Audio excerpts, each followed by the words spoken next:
General! General! Patawad, General.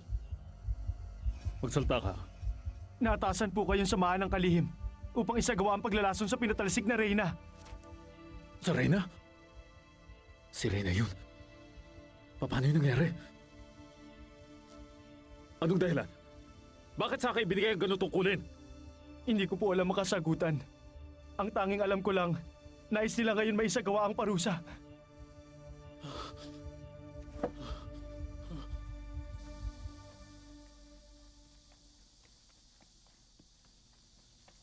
Ministro, 3 taon nang napatalsik ang dating Reyna. Sa palagay ko, hindi na nararapat ang gagawin natin ito. Wala na pong panganib. Isa itong pagkakamali. Siya ang ina ng ating mahal na prinsipe.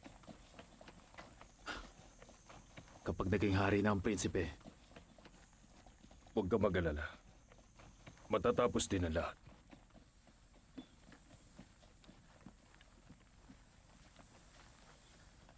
Junshu, uminom ka rin. Alak lang ang sagot sa gagawin natin ngayon.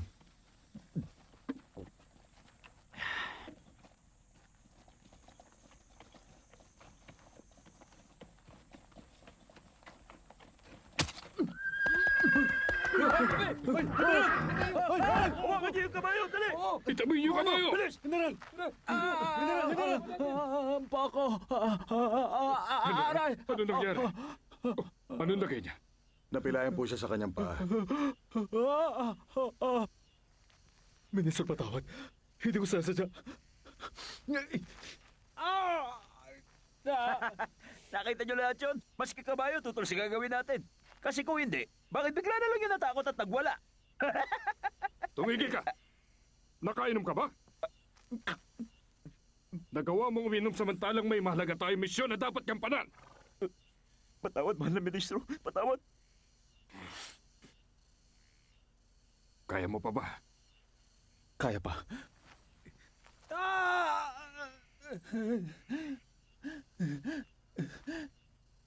Kahit na ako'y napilayan, gagawin pa rin ang aking tungkulin. Hindi.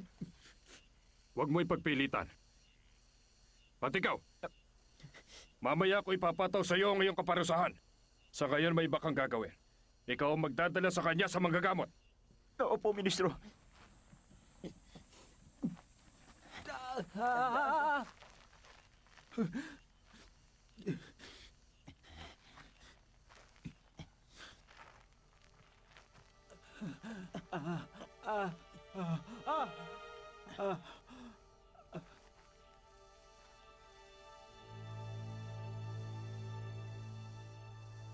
Dahil sa iyong buktot na gawain at malupit na pag-uugali, naging isa kang malaking pabigat sa mga gawain ng palasyo. Gawa ng iyong pagiging ina sa ating minamahal na prinsipe. Pikit mata kong tinalikuran ng katarungan. Subalit dahil sa akin naunang pasya, inusig ako ng aking konsensya at nakaligtaan kong tugunan ang mga pangangailangan ng ating bayan. Kaya naman, upang tuluyan ang maputol ang iyong kasamaan, hinahatulang kita ng kamatayan.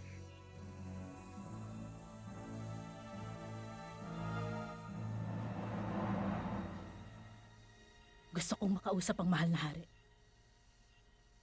Kung yun ang kagustuhan niya, iinumin ko ang lasong nasa aking harapan. Tawagin niyo ang mahal na hari. Wala kang karapatang magdikta. Ito ang utos niya. Gusto ko siyang makita. Gusto kong siya ang magsagawa ng parusang pinataw niya. Pero alam kong hindi niya to kayang gawin sa akin dahil mahalaga ako sa kanyang pamamalakad. Ang ibang ministro, sila ang may kasalanan. Sila ang nag-utos na hatulan ako ng kamatayan. Tumahimik ka! Wala kang karapatang mga tuwiran at dungisan ng karangalan ng mga ministro. Kumanta ka. Kapitan! Ihanda niyo na ang paglalason! Diyan lang kayo! Hindi maaari. Ako ang ina ng prinsipe. Gusto kong masaksihan niya ang gagawin niyang pagpatay sa kanyang ina. Ipatawag niyo siya! Tapusin niyo na ang babaeng yan. Isagawa niyo na parusa sa kanya. Huwag kayong makikialam! Huwag kang lalapit! Lumayo ka sa aking likuran! Gawin mo na! Kung hindi ikaw mapapahamak, sundin mo ang utos ko! Hawakan niyo siya. Huwag niyo akong hawakan! Lumayo ka! Wala kang karapatan! Huwag niyo akong alisan ng dangal. Ako na. Makakaya ko tong gawin na mag-isa. Ako ang ina ng prinsipe. Matuto kang gumalang.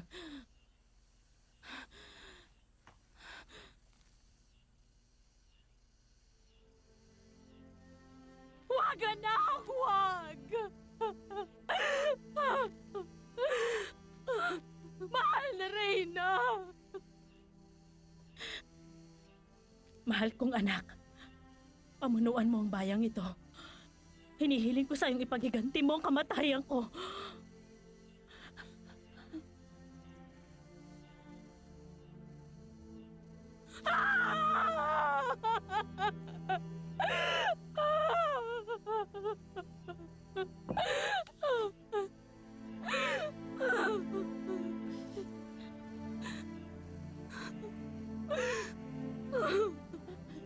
Ina,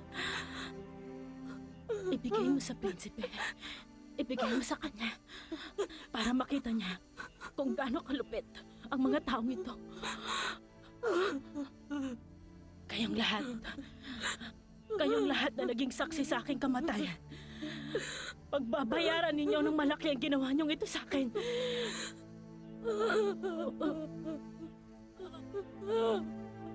Anak ko!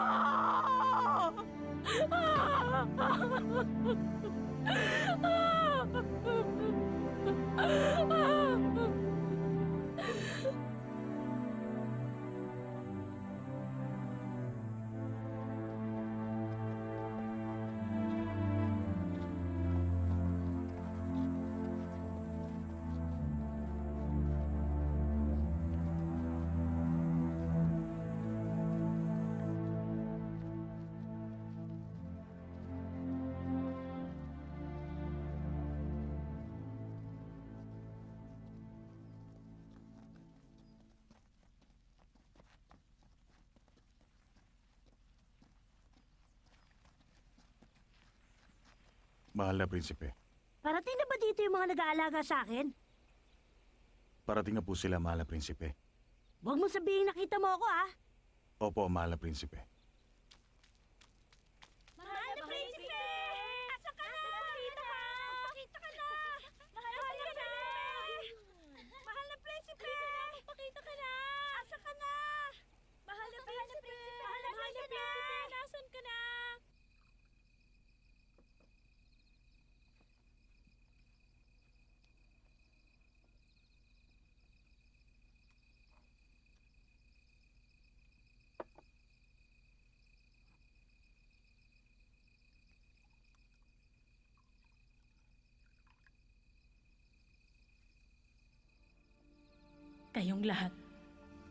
Kayong lahat na naging saksi ng aking kamatayan. Pagbabayaran niyo ng malaking ginawa niyong ito sa akin.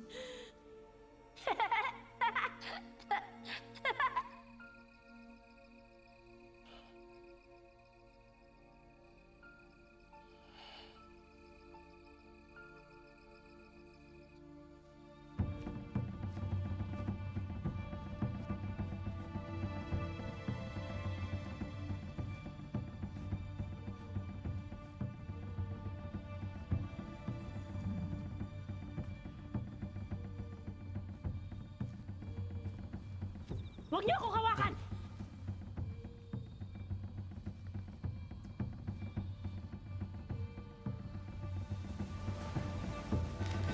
Huwag anak! Huwag! Huwag kayong makikialam! Huwag kang lalapit! Lumayo ka sa aking likuran! Mahal na Reyna! Huwag niyo akong hawakan!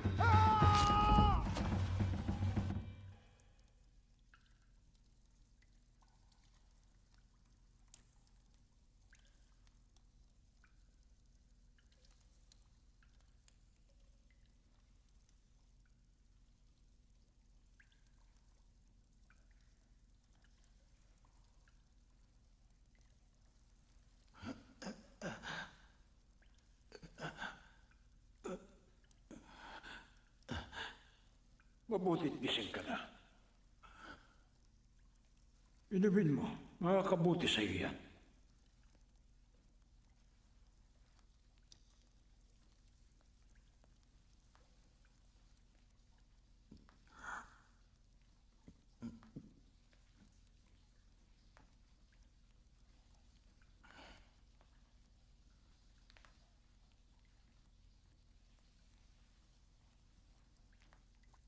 Paumanin po. Ang naalala ko, nahulog ako sa bangin. Nasugatan ka lang sa braso. Maliban dyan, wala ka na dapat alalahanin. Marami pong salamat.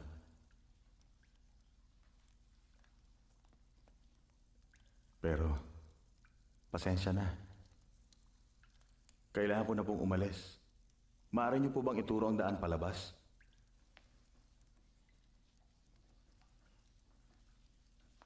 Saan po ang daan? May bahid ng dugo ang iyong mga kamay. Subalit nararamdaman ko na isa ka mabuting tao. Ha? Ano pong ibig niyo sabihin? Kaawawang kapalaran mo. Hindi ko maintindihan ang sinasabi niyo. Mahari pong ipaliwanag niyo? Bakit po ako naging kaawa-awa? Ano pong ibig sabihin nun? 3 babae. 3 babae ang may hawak sa takbo ng iyong buhay. Ang una ay ikaw ang papatay. Kahit labag sa iyo at sa kanyang gawin yon. Ang ikalawang babae, ililigtas mo, subalit dahil sa iyo mamamatay siya. Ang ikatlong magiging dahilan ng iyong kamatayan. Subalit marami siyang buhay na ililigtas.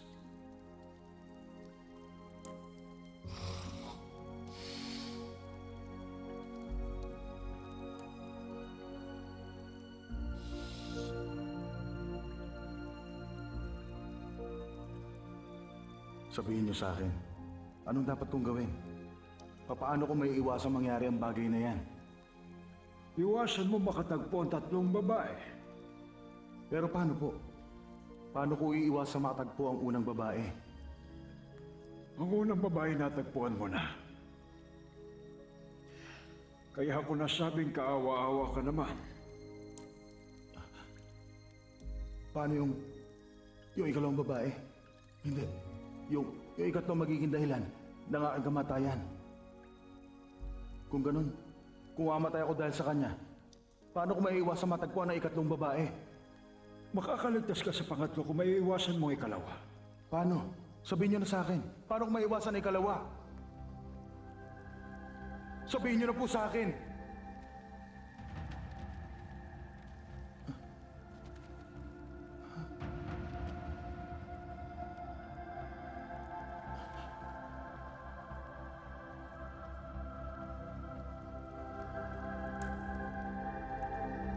Pero, ano ibig sabihin ng mga to? Nawala siya. Asan kayo? Sagutin niyo ako! Sabihin niyo sa akin! Sabihin niyo! Sumagot kayo!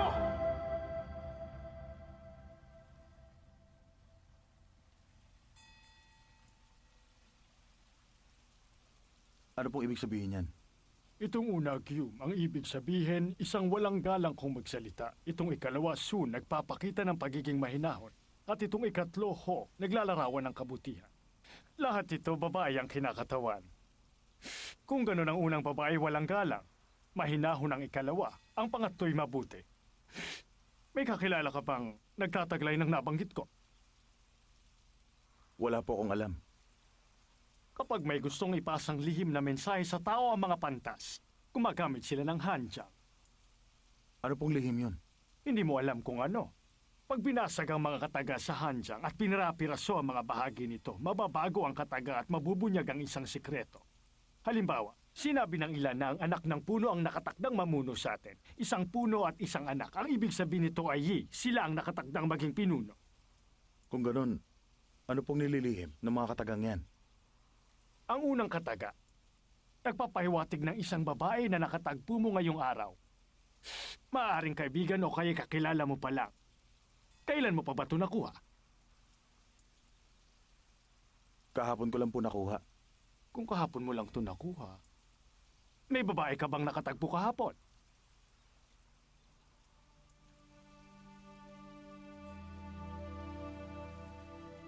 Hindi maikakaila sa iyong mukha na may nakatagpo kang babae kahapon. Ibig sabihin lumipas na ang babaeng unang nasulat dito. Itong ikalawa naman, may kaugnayan sa sapa at ulo. At itong ikatlo, may malaking kaugnayan sa babae at anak.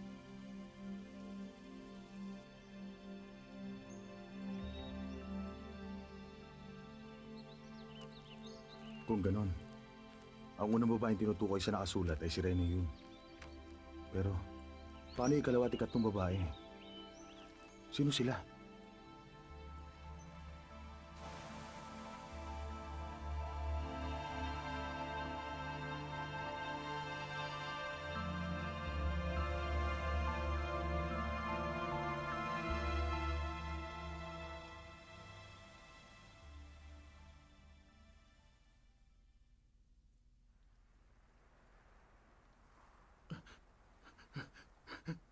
Asan kayo? Sabihin niyo sa akin! Sandali! Sabihin, mawa kayo. Sabihin niyo na! Huwag niyo ako iwan! Sabihin niyo sa akin! Huwag kayong umalis! Binabangungot ka na naman ba? 14 na taon na nakaraan yun. May nakilala ka na ba katulad na sinabi ni Ermitanyo?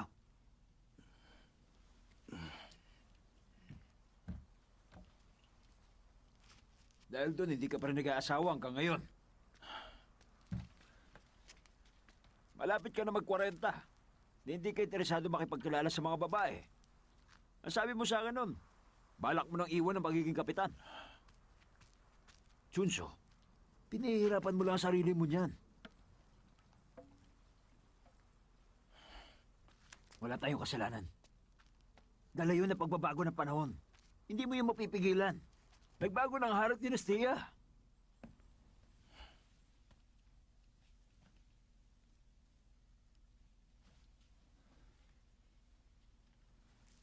Bakit ayaw mo makinig sa sinasabi ko? Kung tuluyan mo tatalikuran ng pagiging isang kapitan, paano mo bubuhayin ang sarili mo na marangal?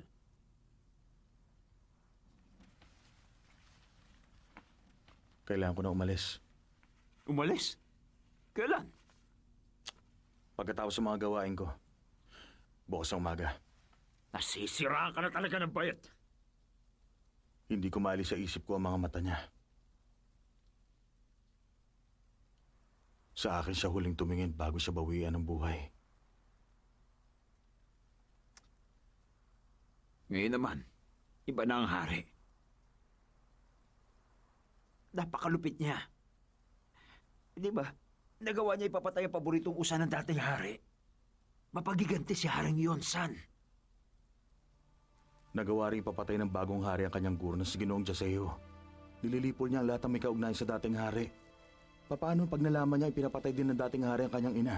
Tiyak na gagantihan niya lahat ng may kaugnayan sa nangyaring yun.